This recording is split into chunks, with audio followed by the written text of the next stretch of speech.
Kim keşfetti bu yazıyı? Bilemiyorum, bir tahminin var mı? Var. Kim ola ki?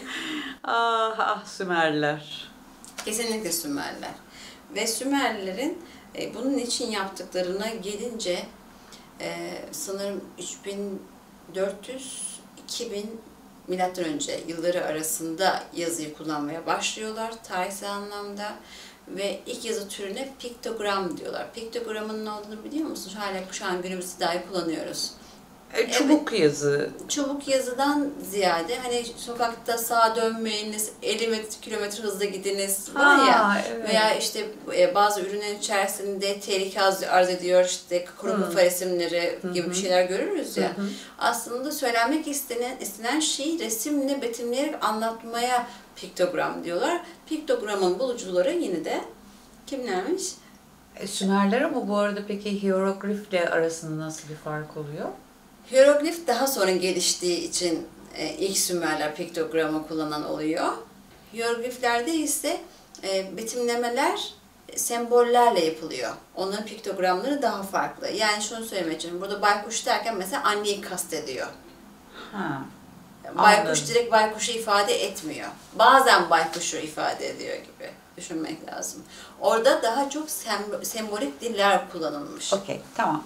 Karıştırmayalım konuyu. Sümerler yazıyı buldu mu? Nasıl buldu? Yazıyı daha sonra buldular. Önce piktogram.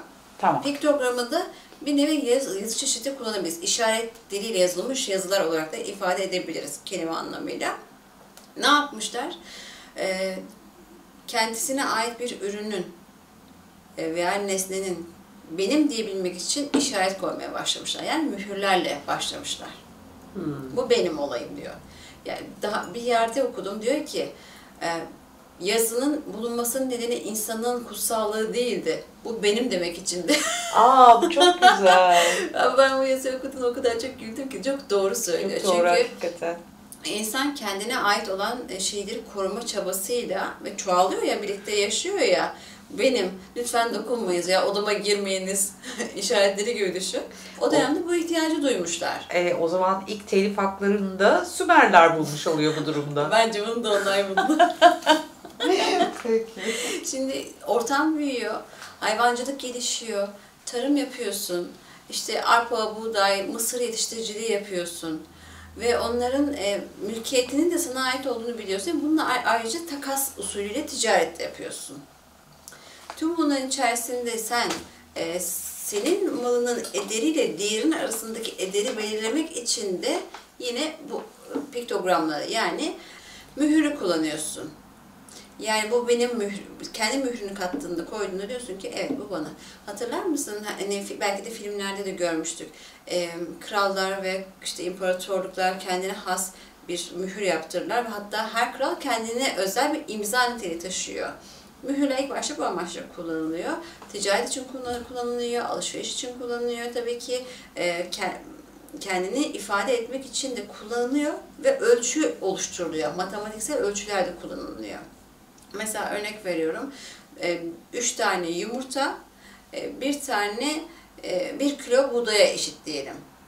3 tane buğdayı resmeden mühür var, 1 kilogram buğdayı da işaretleyen mühürler var. Sen biliyorsun ki bu standart 1 kiloluk, tabi orada da öyle sayılmıyor da ben örnek veriyorum sadece, buğdaydır. Karıştırmıyorsun. Bunlar çok karışık bir matematik sistemi oluşturuyorlar, çarpma sistemi oluşturuyorlar.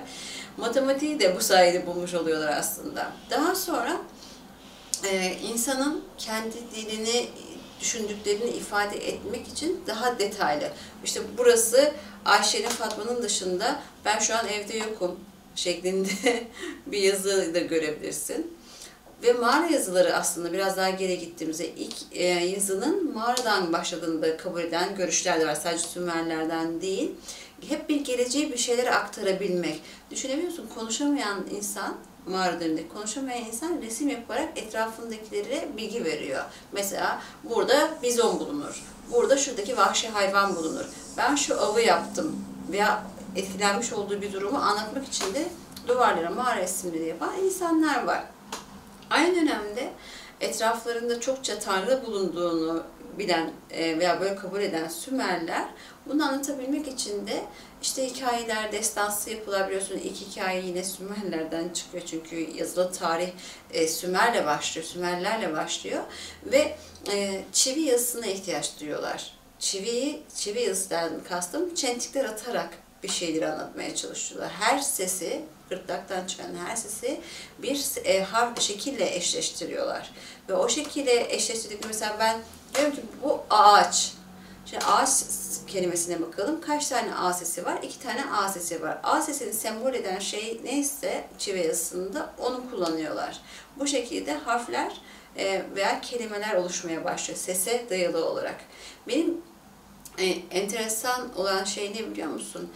Sümerler hakkında konuşurken işte dünya dışı zeki varlıklar geldiler, işte onlara bir şeyler öğrettiler deyip yazıyı öğretmeme nedenlerini mesela sorgulayabiliriz. Bu yazıyı, bu programı hazırlarken aslında bunu da düşündüm. Sen bu konuda ne düşünüyorsun? Önce onu sormak isterim. Sonra ben de kendimce bir şey söylemek istiyorum. Çünkü düşünsene tanrılar hakkında, tanrılar derken dünya dışı zeki varlıklarla karşılaşmışlar ve onları tanrı demişler. Ve bu tanrılar bu insanlara tarımı öğretmişler. Kanal sistemi oluşturmayı öğretmişler. Çiftçiliği de öğretmişler. Ama yazıyı öğretmemişler. Neden sence? Köle olarak kalmalarını istedikleri için bence. Şu andan farksızmış gibi. Evet. İşte ama buna modern kölelik diyoruz. İlginç bir bakış açısıydı ama bence de bu şekilde değildi. Neden biliyor musun? İnsan düşünmeyi sonradan öğrendi. Bebek nasıl düşünme eylemini sonradan öğrendiyse aslında insan düşünmeyi sonradan öğrendi. Ve sonradan öğrendiği şeyi aktarma işini yani konuşmayı da aslında sonradan öğrendi. Bunu nereden çıkartıyorsun diyebilirsin. Şuradan. Hep diyorum ya geçmişte dünyamızda üstün medeniyetler vardı. Bu üstün medeniyetteki insanlar konuşmayı veya yazmaya ihtiyaç duymadan bir şeyleri aktarabilme gücüne sahiplerdi. İşte telepati diyoruz en basitlerinden. Bunları aktarabildikten sonra sen bir de bunu kapalı devre sistemiyle oluşturabiliyorsun. Mesela ben sana bir şey konuşmak istediğimde telepati yaptığımda insanın en çok korktuğu şey bu. Ya etrafındaki diğer insanların düşüncelerini okursa, diğer insanlar benim düşüncelerimi okursa. Değil aslında. Telepati denilen şey kapalı bir sistemdir. Senin düşünce boyutuna, hani telefon açıyorum sadece seninle iletişime geçiyorum ya, seni koruyor, senin hattın, senin bir frekansın. O frekanstan sana giriyorum, seninle konuşuyorum. Telepati buna benzer bir şey. O yüzden konuşmaya ihtiyaçları yoktu. Kolektif bilgi paylaşımı da söz konusu. Kolektif bilgi paylaşımı nedir? Bilinçlerin zaten farkındalığı belli bir seviyede ya. Bu seviyede olmak demek bilgiyi açık dosya olarak paylaşmak demek. Yani sen her türlü bilgiye ulaşabiliyorsun. İhtiyaç duyulan, kolektifi etkileyen bilgiye bilebiliyorsun. O yüzden konuşmaya ve yazmaya zaten ihtiyaç yok çünkü düşünmüyorlar. Sadece bilme ve yaşama halindeler o bilinçler.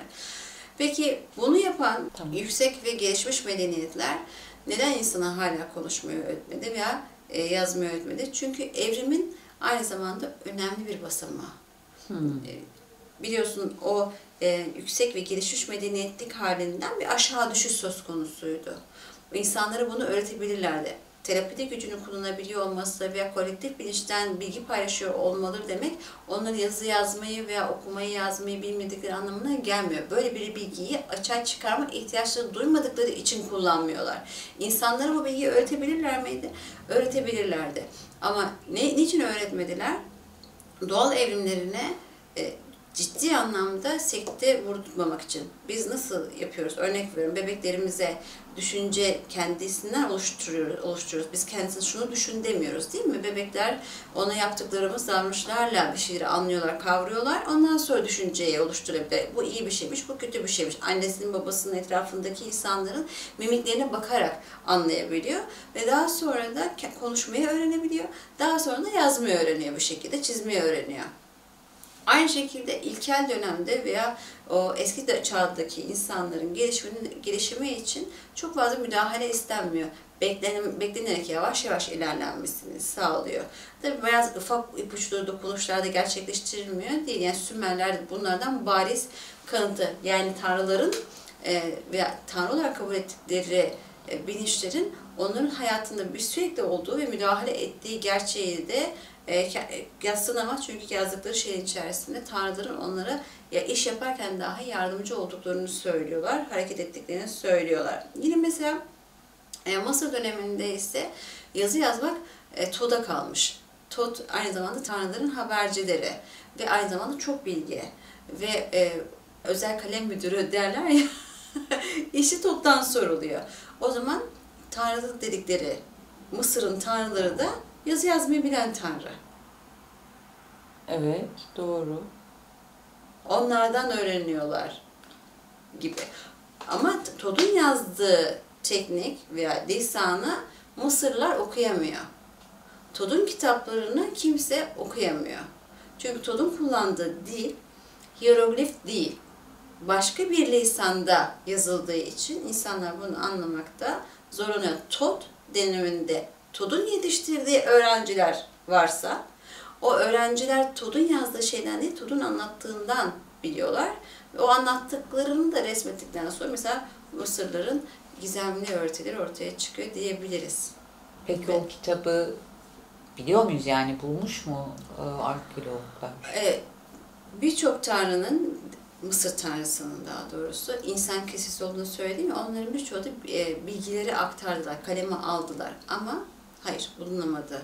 Ve çok uzun bir süredir de spiritüel gruplardan birçoğu işte Amon'un kütüphanesi bulunsun istiyorlar. Tod'un ele geçmeyen o bilgileri hepsi geçmedi. Tod'un kitapları diye düşünülen şey Tod'un orijinal kitapları değil demeye çalışıyorum aslında. Anladım. Farklı bir lisanda yazılmış. Kadim dönemlerde kadim medeniyetlerin kullandığı bir dille yazılmış. Ve şu an dünyada bunu kullanan insan yok. Tamam.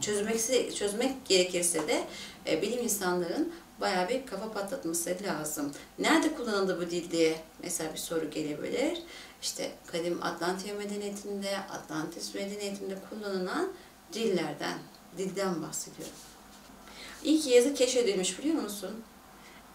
Bana mesela insanın konuşma yeteneği kazanması da ilginç geliyor.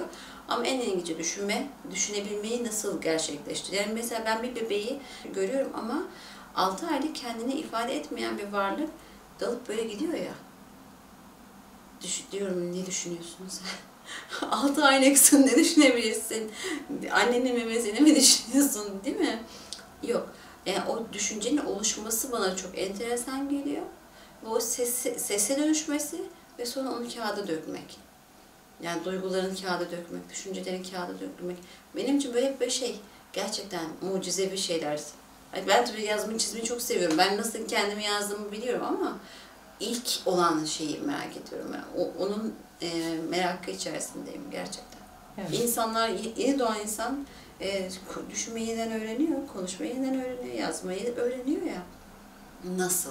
Yazmayı da okulda öğreniyorsun ama o yazıyı ortaya çıkartan zihniyet var ya hani Sümerler'de. Tamam bir ihtiyaç. Kendi benliğini kabul etmek veya kendisi üzerinde yani mülkiyet hakkından dolayı, ihtiyaçtan dolayı yapıyor ama sesi harfe dönüştürmekten bahsediyorum ben. Bu nasıl bir yetenek veya nasıl bir kavram ki bunu bu şekilde... İşte ihtiyaç demek ki insana öğretiyor, yarattırıyor. İhtiyaç olmasa zaten çıkmazdı böyle bir şey. Ben mesela şey düşünüyorum zaman zaman. Evet diyeceksin ki her şey buna bağlıyorsun.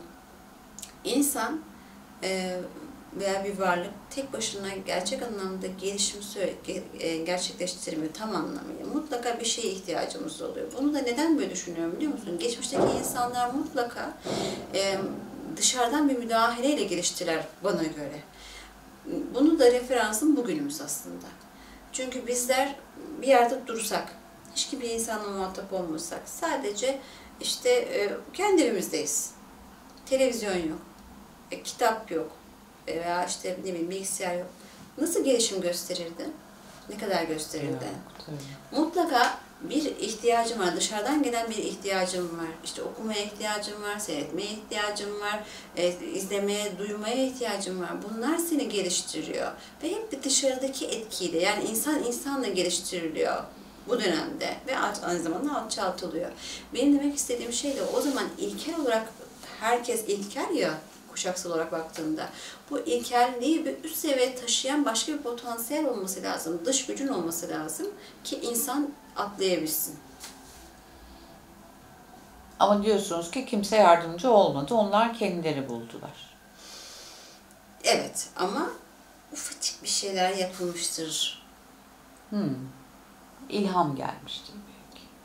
Tabii ki. Bak bu ilham, sezgi var ya, bunlar ayrıca çok işlenmesi gereken bir konu. İşleriz. Peki. O zaman Bolca yazı yazmayı mı? Yorumlarınızda kendi yazınızı anlatın. yorumlarınızı Evet. bekliyoruz. Bekliyoruz. Teşekkürler. Ben teşekkür ederim.